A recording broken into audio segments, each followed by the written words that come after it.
El duelo es una reacción frente a la pérdida, ¿no? Una pérdida que puede ser entendida desde la muerte, desde el abandono, desde la ausencia, desde el fin de algo. Siempre se define el duelo como puntos que uno va marcando, ¿no? O hitos que va avanzando, ¿no? Como esa curva. Pero no siempre es así. No, uno no atraviesa esa curva. Planteando que hay como 5 etapas para pasar este proceso de duelo. Estas 5 etapas pues, son la negación, la ira, la negociación, el dolor o depresión y la aceptación. Eso se puede identificar en un artista, ¿no? Porque es el artista que deja que hable algo más allá de la palabra. Es una expresión pura del alma. Y el proceso de duelo es la experiencia psicológica que implica vivir ese proceso de pérdida, fruto de la muerte, del abandono, de la ausencia, del término de algo.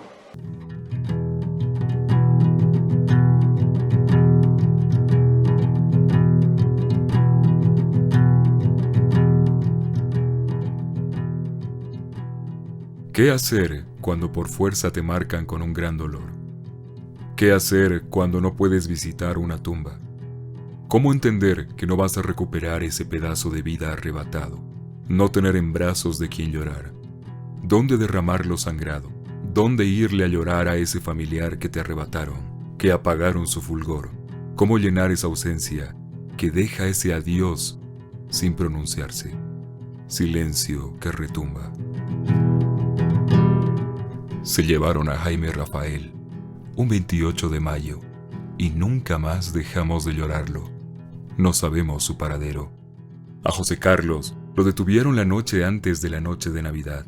Lo torturaron. Luego, sin más, lo desaparecieron el 3 de febrero. ¿Qué hacer si los cuervos que revolotean ahora usan botas? ¿Cómo no temer a los gigantes si son más que molinos y aplastan con todo su poder? Banzer, el Plan Cóndor, Argentina-Bolivia. El hermano de Lara, el hijo de Solón, el Quijote y también Van Gogh. El arte de pintar su ausencia, los colores que no olvidan, imágenes, destellos de esos cuerpos arrebatados en una larga noche. Ese momento que por el arte siempre será ahora. Proceso, el dolor de los artistas. La negación tiene que ver con el hecho de decirle a la realidad, no quiero aceptar lo que está pasando, ¿no? Y en el fondo es un poco negar el dolor. Entonces, has vivido una experiencia fuerte de pérdida de un ser querido, de una ausencia, de un abandono, entonces no quiero aceptar esa realidad, no quiero aceptar el dolor de esa realidad, ¿no? Entonces es posible que se caracterice mucho esta etapa por no sentir.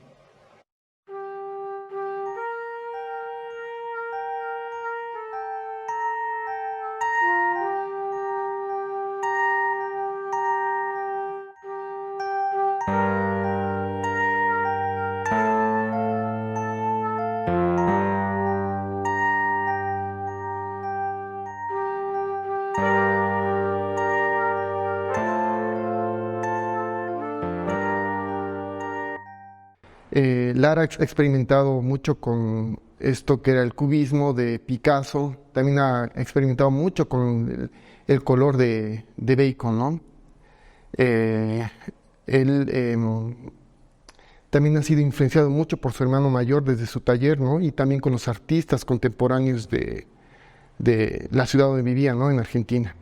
En Buenos Aires ya es donde realmente se ve en profundidad los cambios tan profundos, pero a la vez de una persona que está estudiando, que está analizando y está viviendo el momento tan hermoso y tan de cambios que vivió en la década del 60, ¿no? Creo que él nunca se ha alejado del país, ¿no? Cuando ve su trabajo, el explorar el color de la tierra, ¿no? A pesar de que sí manejaba colores cálidos y fríos que estaban siempre presentes en sus trabajos, ¿no? En esa de la relación del contraste, trabajar el contraste. Es muy llamativo en su trabajo, ¿no? El no abandonar su país en la paleta de colores. Siempre, como podemos ver en muchos artistas, se va al tema, pero él se lleva más a lo plástico, se lleva más al dibujo, se lleva más a la línea, se lleva más a los planos, se lleva más a la profundidad, se lleva más a la parte estética, si vamos al caso, ¿no? Y eso es lo que trascendió en la obra de mi padre. Después de los 90, ¿no? El trabajo de Van Gogh en Oruro. Y bueno, yo estaba haciendo un parangón de su vida con la de Van Gogh, ¿no? La relación que tenía con su hermano de enviarse cartas. Y también se puede ver el trabajo de Lara más asentado. Es como tocar fondo. Uno nunca en el fondo está preparado para una situación así. Entonces, es saber que has tocado fondo y de que tienes que salir de ahí, ¿no? Y la ira es lo que te va a sacar de ahí.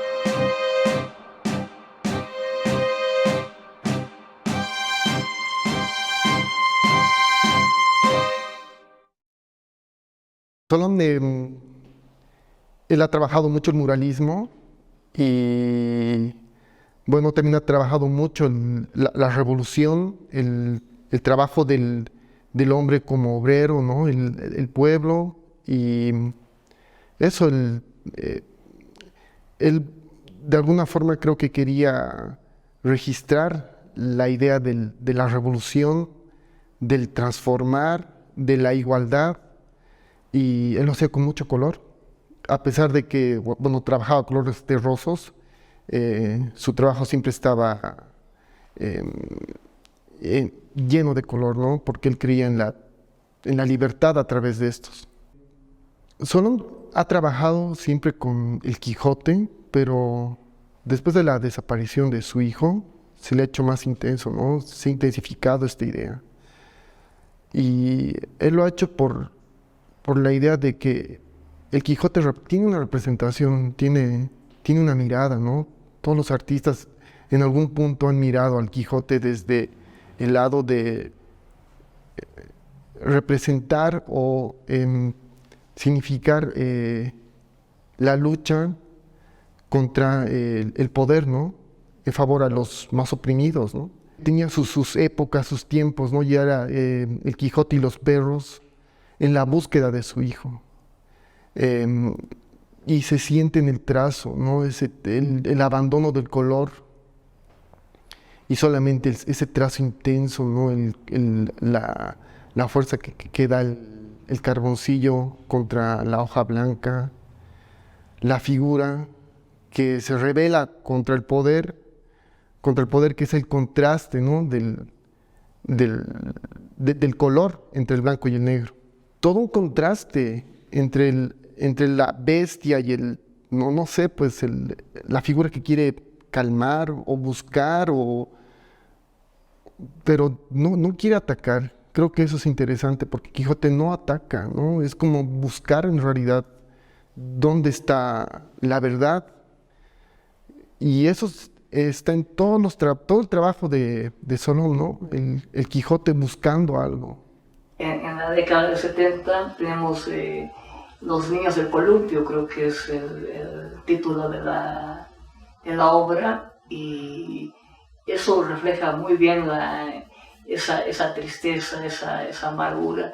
Y también tenemos otras obras que reflejan esa época y ese dolor que sentía. Y también podemos verla reflejada en otras obras que tienen que ver con la rabia, con la cólera, con lo que él sentía, ¿no? en esa época. El dolor, la depresión, darte cuenta que ya no hay nada que puedas hacer para evitar esta experiencia, que lo que pasó, pasó y ya.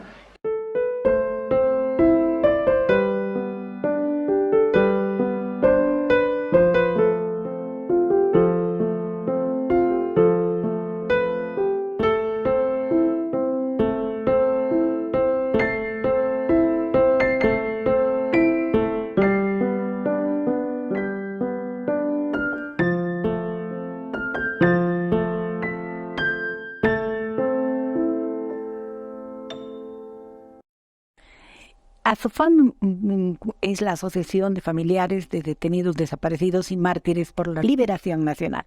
Un grupo de madres que buscaban desesperadamente a sus hijos, si no estoy mal, en la época de Banzer, que fue una tremenda dictadura también. Una de las creadoras fue Gladys, viuda de Sol Romero, ¿no? Gladys era una mujer de mucho ñeque, digamos, ¿no? De mucha fuerza y mucha convicción. Ella era fundadora de ASOFAM y era luchadora incansable. Además que ella fue a Estados Unidos, donde pudo, donde le decían que tenía que ir para reclamar por su hijo, fue. Y siempre con la película muy clara y bueno, participando en foros, en reuniones, seminarios, en todo lo que se podía, donde quisieran escucharla y pudieran hacer algo por encontrar a Carlos Trujillo, ¿no? Siempre estaba presente en ella. Mira, varias veces nos hemos reunido aquí y ella siempre contaba una anécdota o decía algo, siempre comentaba algo y del compromiso de él y algo que ella, desde lo que me acuerdo y me impresionó, es que obviamente que ella apoyaba todo lo de su hijo y demás, pero ella nunca pensó que podría ocurrirle algo tan terrible, ¿no? Se ve que en algunas imágenes el Quijote tenía una representación casi femenina, ¿no? En la manera del cuidado. Entonces, él mismo decía que el Quijote era su mujer, ¿no? Su mujer era la representación del Quijote, ¿no? Porque también su mujer era la que estaba muy presente y atenta con la desaparición de su hijo, ¿no? En la búsqueda de este. La piedra, para él era la representación de la memoria, que son cosas que jamás van a desaparecer, ¿no?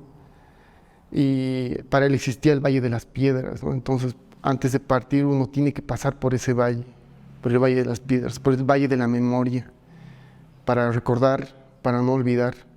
Y estos personajes han estado siempre presentes en el trabajo de Solón. En la mayoría de los cuadros de Solón está presente la lucha de ellos, porque la lucha fue de los dos. Él apoyándola y dándole ideas y todo eso, y ella, como se dice vulgarmente, rajándose, ¿no? Para encontrar a su hijo y saber exactamente qué es lo que había pasado con él, ¿no?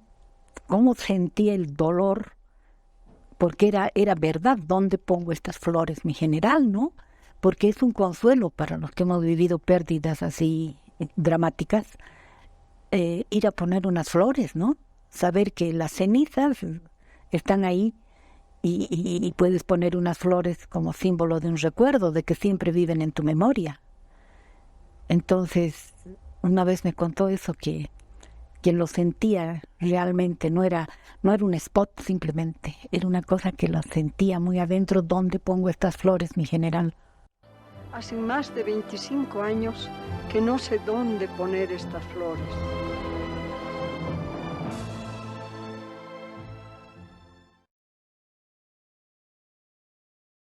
La tercera etapa, que es la de la negociación, que es más corta, es como fantasear con lo que tendría que haber hecho para que esa experiencia de dolor, de ausencia, de pérdida no se dé, ¿no?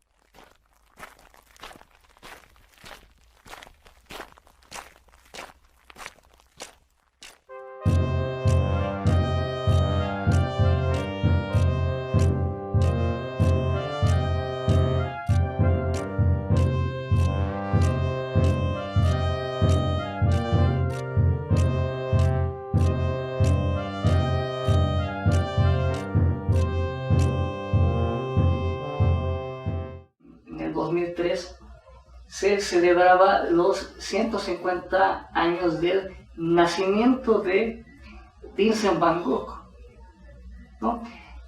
Y para celebrar eso, qué mejor que hacer un homenaje, porque fue un homenaje a Van Gogh, ¿no? Pero esto lo hizo casi un año antes y mucho tiempo antes. Podemos decir que él ya lo pensaba ya vivíamos en Oruro, y lo pensaba justo, mira, me atrevo a decir que lo pensó desde que llegamos a Oruro.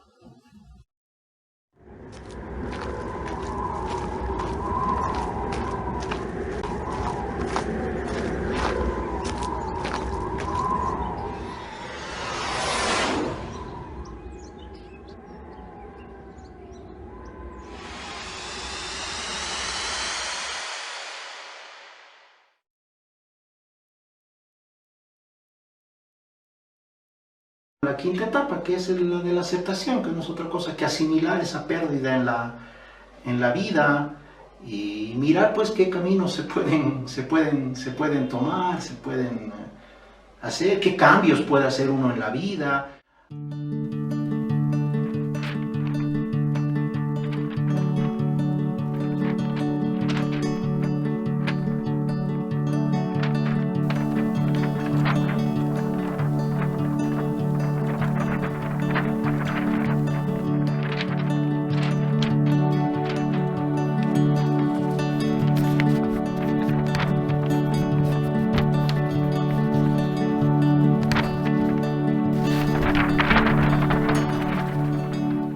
Esa carta es fundamental para unir el tema de por qué Van Gogh viene a Oruro y precisamente viene a la casa donde nosotros vivíamos. ¿Por qué Van Gogh? ¿Cómo viene? Viene trayendo una carta por esos lados del cielo, trae una carta, se materializa Van Gogh, o sea, por la imaginación de mi padre, se materializa y viene a recibir, viene a estar con nosotros, con la familia, viene a vivir un tiempo con nosotros y trae la carta de Jaime, el cual narra y le dice gracias a este Trotamundo que envió esa carta, estoy muy bien, los recuerdo. Era una carta bastante sentida, bastante motivada, bastante fuerte, ¿no? la carta.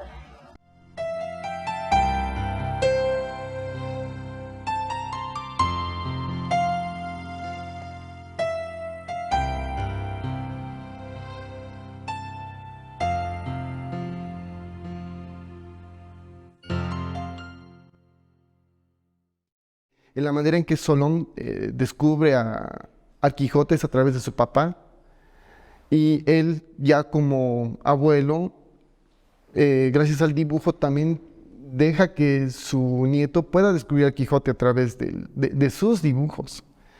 Y hay un video hermoso que hacen juntos, ¿no? Y lo lleva a este valle para que descubra y entienda qué es la memoria, ¿no? Que no hay que olvidar, que no tenemos que permitirnos eso, ¿no? Olvidar, para no volver a caer en la misma historia. El objetivo final es el poder acomodarse a esa nueva situación, el poder acomodarse a la pérdida, el incorporar la pérdida en la vida.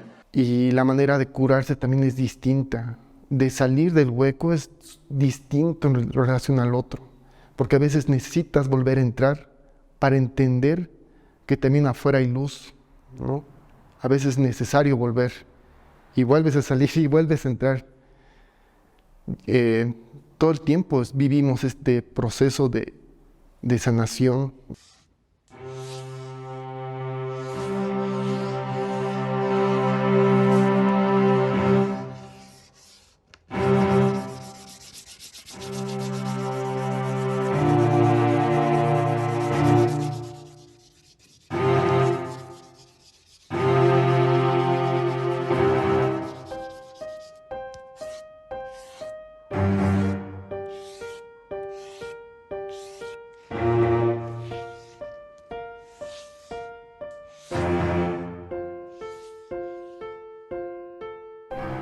La pérdida de un ser querido no es solo el fin de una presencia, sino el inicio de un proceso, de un adiós que exige ser dicho en muchos lenguajes.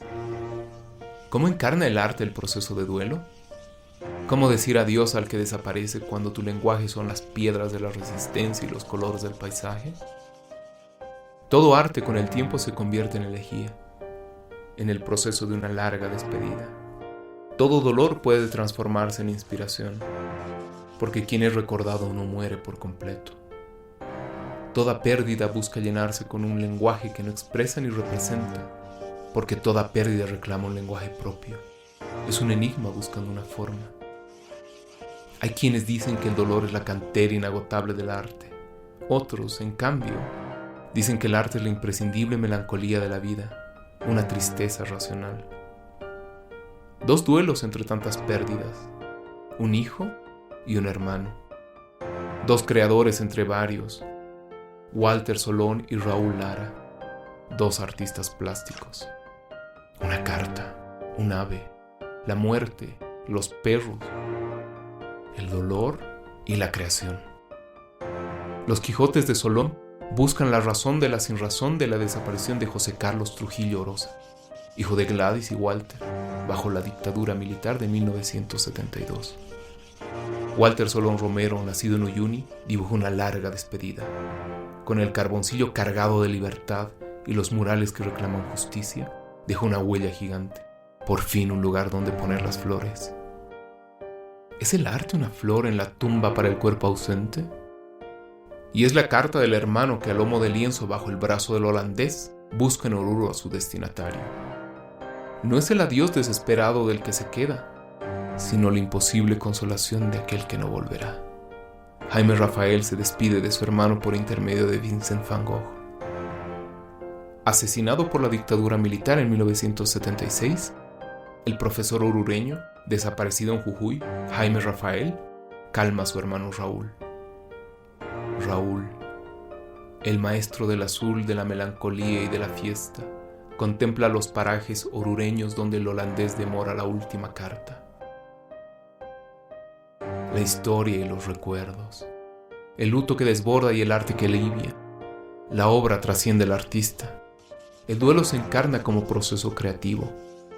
El arte encarna la memoria, la esperanza, el testimonio de reencuentro imposible con el cuerpo desaparecido que espera el adiós. El recuerdo no es solo una imagen, es la forma y el color que se sienten en el cuerpo. Dos historias, dos maneras de transmutar el dolor. Dos formas de encarnar el proceso de duelo como proceso artístico.